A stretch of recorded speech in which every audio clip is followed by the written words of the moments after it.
ambition isn't to replace fertilizer. That's not what we wake up in the morning and say, well, we're going to replace all the fertilizer that's used in the world.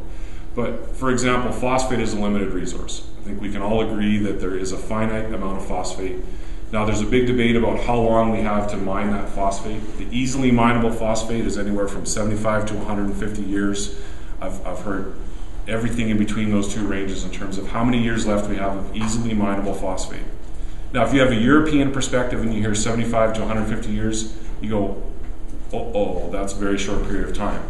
Unfortunately, North Americans who are consuming a lot of this phosphate, we seem to think that's an infinite amount of time because most of us will be gone before that's ever an issue. But it's an issue.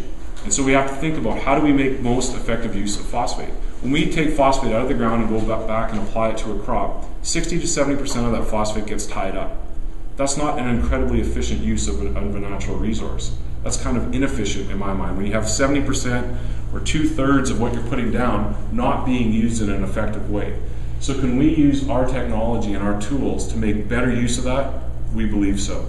And we believe that we can help improve the use efficiency. I'm not saying we're going to get it from 70% down to 10%, but I do think we can get 70% down to 60 or 40% or something like that, depending on your soil type and depending on your agronomic practices. There are tools that we can use to make better use of the resources we have.